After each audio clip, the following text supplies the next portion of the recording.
네, 한 주 동안 잘 지내셨죠? 제가 오늘 여러분들과 함께 나누고자 하는 말씀은요. 우리 그 롯의 아내 아시죠? 롯의 아내. 저는 오늘 롯의 아내에 대해서 잠깐 이야기해 보려고 그래요. 저는 이제 성경을 어 그냥 이야기책처럼 읽는 거를 그렇게 좋아하질 않아요. 그래서 좀 자세하게 좀 따져보려고 하는 편입니다. 그렇다고 해서 막 제가 막 집요하게 막 그런 건 아니지만 한 번쯤 이렇게 성경을 좀 자세하게 봐보려고 노력을 해요. 그러다가 이제 한 가지 의구심이 생겼습니다. 그게 뭐냐면 롯은 과연 몇 살이었을까? 이런 생각이 들었어요. 그러다가 이 족보를 보니까 성경에는 이제 아브라함이 첫째라고 나오잖아요. 그런데 이 성경에 나와 있는 족보는 첫째를 첫째라고 하지 않습니다. 그러니까는 육신의 첫째를 첫째로 하는 게 아니라 믿음의 계보를 처음에 놓습니다. 그러다 보니 아브라함이 이제 처음에 등장을 하지만 사실상 아브라함은 첫째가 아니에요. 그거를 이제 알 수 있는 게 이 데라가 갈대아 우르를 떠나서 어디로 가냐면 하란이라고 하는 곳에 갑니다.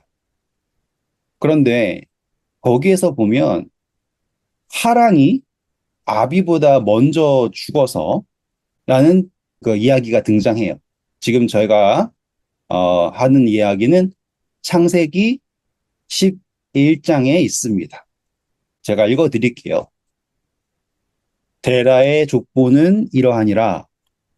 데라는 아브람과 나홀과 하란을 낳고 하란은 롯을 낳았으며 하란은 그 아비 데라보다 먼저 고향 갈대아인의 우르에서 죽었더라. 아브라함과 나홀이 장가 들었으니 아브라함의 아내 이름은 사레며 나홀의 아내의 이름은 밀간이 하란의 딸이요. 하란은 밀가의 아버지며 또 이스가의 아버지더라. 이렇게 나와요. 그러면은 이제 하란이 막내가 아니라 왜냐하면 하란의 딸과 하란의 형제인 나홀이 결혼할 정도니까 이제 하란이 나이가 많다라는 걸로 볼 수가 있습니다. 이거를 제가 막 여러분들한테 막 따지고 싶어서 그러는 게 아니라 여러분들이 좀 상상을 할 수 있었으면 좋겠다 싶어서 말씀드리는 거예요. 막내가 낳은 딸을 형제가 결혼한다는 게 아니라 형이 낳은 딸을 동생이 결혼하는 풍습은 제가 인도에서도 자주 봅니다. 그래서 제가 선교지에서 좀 놀랬던 게 친척인데도요, 남자랑 여자랑 같이 안 앉게 해요. 그래서 아니 어차피 친척인데라고 했더니 하는 얘기가 누나의 딸과 자기가 결혼할 거다. 이렇게 이야기하는 걸 보면서 아, 이 혈통의 꼬임이라는 게 보통이 아니구나라는 생각한 적이 있었어요. 다시 돌아와서 지금 하란의 딸과 나홀이 결혼했다. 그런데요, 하란한테 아들이 한 명 있어요. 그 아들이 누구냐면 바로 오늘의 그 주인공의 남편인 롯입니다. 그러면 여러분들이 어렸을 때 성경 이야기 책 보시면서 상상하셨던 아브라함이 조카 롯을 데리고서는 갈 때 아브라함은 수염 이렇게 길게 나고 조카 롯은 어린아이처럼 여러분들은 이제 그림을 봐오셨을 거예요. 뭐 저도 그랬으니까요. 그런데 이 족보를 자세히 보면 여러분이 생각하는 것처럼 롯은 어린 사람이 아니었고요. 왜냐하면 나홀의 부인이 하란의 딸이었으니까.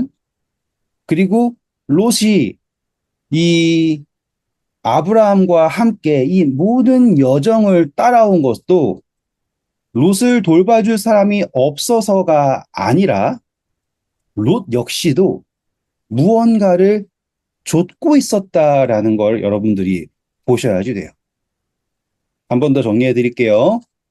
우리가 생각하는 것처럼 롯이 어린 나이여서 보호자가 필요해서 아브라함을 따라갔다가 아니라 롯 역시도 무언가를 바라고 좇았다라고 생각하셔야지 됩니다. 그런데 여기에서 이제 큰 차이점이 있는데 아브라함은 하나님께서 내가 내게 지시할 땅으로 가라. 그러면 내가 거기에서 너에게 무엇을 주시겠다고 했어요?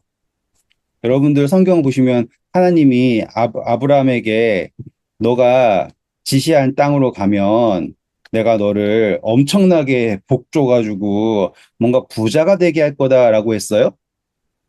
보시면 아브라함이 받은 그것은요, 내가 너로 큰 민족을 이루고 너가 복을 얻을 것이다 라고 하는 걸 받고 갑니다.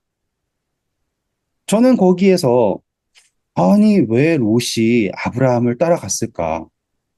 만약에 롯이 그냥 하란의 그 유산을 받고 그대로 있다면 혹은 롯이 원하는 것이 무엇인지는 모르지만 그것을 굳이 아브라함과만 쫓아 있었을까? 왜냐하면 아브라함에게는 또 나홀이라고 하는 형제가 있잖아요. 그리고 나중에 나홀의 자녀가 이제 나중에 이삭과 결혼하게 되는 거 아닙니까? 그러니 굳이 아브라함을 따라올 필요가 없었다 이 말이에요. 그런데 이 롯은 아브라함을 따랐고 롯이 바라는 무언가가 있었다. 자, 이제 여기까지 여러분들이 저와 함께 따라오셨다면 이제 오늘의 주인공 롯의 아내에 대한 이야기를 할 수 있습니다. 롯은 어떤 사람인가라고 했을 때 성경은 그에 대해서 이렇게 자세하게 기록하지 않아요. 그런데 그에게는요, 두 딸이 있다라고 기록을 합니다. 그리고 이 두 딸이 어느 정도의 나이냐라고 기록을 하냐면 두 딸은 이제 시집을 갈 수 있는 나이였다라고 기록을 해요. 한 번 더. 두 딸이 어느 정도의 나이였다고요? 이제 시집을 갈 수 있을 정도의 나이였다. 자, 그럼 우리 숫자 한번 계산해 볼게요.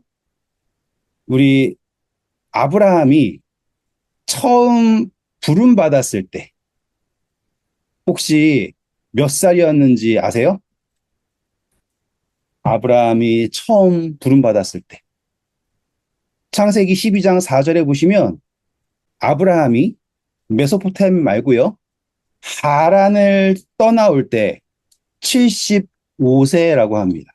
몇 살이었다고요? 75세.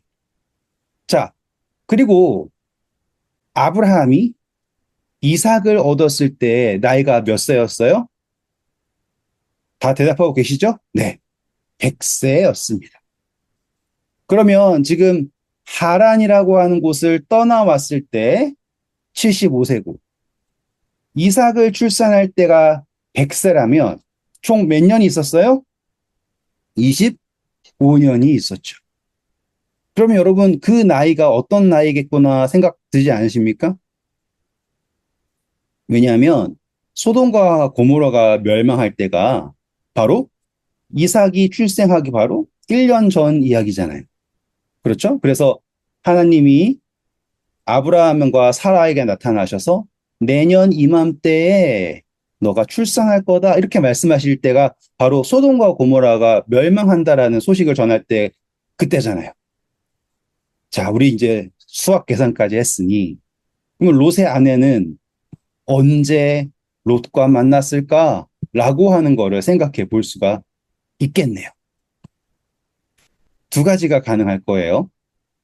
원래 롯과 일찌감치 결혼을 했고 대신 자녀를 낳지 못하고 있었던 거예요. 그리고 어느 날 딸을 얻었네요. 그게 바로 이 25년이라고 하는 그 사이에 있었던 일일 겁니다. 또는 롯이 결혼을 하지 않고 아브라함과 함께 왔다가 하란을 지나와서 애굽에서 만났던지 아니면 소돔에 가서 소돔의 여자와 결혼을 했던지라고 하는 처음부터 결혼하고 있었다. 아니면 이후에 결혼했다라고 하는 이 두 가지 가능성이 나옵니다. 자, 이제 롯이라고 하는 사람의 이야기와 이제 롯의 아내라고 하는 이야기가 하나로 만난 거예요. 그러면 우리는 이런 생각을 해봐요. 대체 무슨 일이 있었을까? 롯은 왜 아브라함과 헤어졌을까? 그리고 롯은 왜 그런 선택을 했을까? 예요. 우리는 이제 첫 번째로 얘기를 해볼게요. 롯이 원래 이 아내와 결혼을 했습니다. 원래부터. 다시 말하면 하란을 떠나기 전부터 결혼을 했어요. 근데 롯은 아직 자녀가 없는 거예요. 왜 아브라함을 따라왔냐면 하나님이 아브라함에게 내가 명령한 곳을 가면 내가 너를 복을 줘서 너가 민족을 얻을 거다라고 했을 때 롯도 그와 같은 축복을 받고 싶었나 봐요. 라고 하는 이야기가 첫 번째 이야기가 될 수 있어요. 두 번째 이야기는 뭐가 될 수 있냐면 롯이 와서 세상 여자인 이 롯의 아내를 만나서 결혼을 했다라고 하는 이야기가 두 번째 이야기가 되겠죠. 그런데 여기에서 우리가 봐야 될 건 그거예요. 자, 우리 성경 한번 잘 펴보세요. 제가 이제 배경 다 설명했으니까 우리 이제 성경절 한번 찾아보셔야지 됩니다. 창세기 14장입니다. 창세기 14장. 다 찾으셨고요. 14장 1절부터 제가 볼게요. 당시에 시날 왕 아므라벨과 엘라살 왕 아리옥과 엘람 왕 그돌라오멜과 보임 왕 디달이 소돔 왕 베라와 고모라 왕 바르사와 아드마 왕 시납과 스보임 왕 세메벨과 벨라 곧 소알 왕과 싸우니라. 네, 여기에 보면 전쟁이 있었어요. 그리고 이 전쟁이 어디 있었냐면 3절 보시면 염해에서 전쟁이 있습니다. 그러다가 쭉 내려가셔서 어떤 일이 생기냐면 소돔과 고모라가 망합니다. 망하면서 어떤 일이 생기냐면 12절입니다. 제가 읽을게요. 소돔에 거주하는 아브람의 조카 롯도 사로잡고 그 재물까지 노력하여 갔더라 라고 합니다. 그래서 이 사람들이 다 잡혀갔어요. 근데 그 다음에 어떤 일이 생깁니까? 14절 보면 아브라함이 그의 조카가 사로잡혔음을 듣고 집에서 길리고 훈련된 자 318명을 거느리고 단까지 쫓아가서 엄청나게 먼 거리입니다. 다 회수해 옵니다. 그리고서는 뭐라고 얘기하냐면 16절 모든 빼앗겼던 재물과 자기의 조카 롯과 그의 재물과 또 부녀와 친척을 다 찾아왔더라라고 나옵니다. 재밌지 않아요? 여기 보세요. 모든 빼앗겼던 재물과 자기 조카 롯과 했어요. 그의 재물 여기까지 이해되시죠? 근데 보면 그 다음에 뭐라고 나와요? 또 부녀와 마지막에 누굴 찾았다 그래요? 친척을 찾았다고 합니다. 그럼 여러분들 생각을 해보세요. 롯은 원래부터 결혼했다가 맞을까요? 아니면 여기에 와서 결혼을 했을까요? 네, 이렇게 생각하시면 되겠습니다. 해석하기 나름이에요. 저는 그래서 내린 결론이 뭐냐면, 이 롯의 부인이 소돔 여자인가? 라고 하는 결론을 내리게 되었습니다. 저는 그때, 롯이 아브라함과 하나 되지 못하고 왜 계속 밖으로 돌고 하나님의 언약을 쫓아왔다고 하면서 하나 되지 못하고 뱅뱅 도는가? 라고 하는 생각을 했어요. 누구 때문이었을까? 저는 그 주인공이 바로 이 롯의 부인이었다라고 생각을 해요. 그래서 어쩌면 하나님이 롯의 부인이 그저 그냥 길 가다가 뒤돌아보지 마라고 했을 때 뒤돌아봤다란 이유만으로 소금 기둥 만들었다. 그러면 저 궁금한 건 그거예요. 롯의 부인이 소금 기둥이 되었다라는 거를 본 사람은 누구냐 이 말이에요. 그러면 그걸 보려고 그러면은 같이 뒤돌아봐야 되는 거 아닌가요? 뭐 이런 생각이 들 수 있잖아요. 저는 그래서 어떤 생각하게 되었냐면 하나님이 롯의 부인을 소금 기둥으로 만드신 것은 천사가 그렇게까지 구하려 그러고 그렇게까지 좋은 말을 해줘서 생명을 구했음에도 불구하고 세상을 돌아봤으니 너는 벌 받아도 마땅해 라고 하면서 벌을 주신 걸까? 아니면 하나님께서 롯과 그 딸들에게 하나님의 뜻이 무엇인가를 분명히 보여주기 위해서 그들에게 볼 수 있게 하는 교훈으로서 주셨는가? 라는 생각을 하게 되었어요. 저희가 요즘에 참 어지러운 시간 속에 있습니다. 지금은 뭐 여기에서는 전 세계 축제라고 하는 월드컵이 일어나고 있고, 예, 어제 다행히 저희 한국이 이겼더라고요. 저는 전반전만 보다가 안 되겠다 싶어서 이제 잤는데 이겼더라고요. 그런데 한쪽에서는 사람들이 죽고 난리치고 정말 어지러운 곳에 있습니다. 세상은 지금 어디로 돌아가는지도 모르겠어요.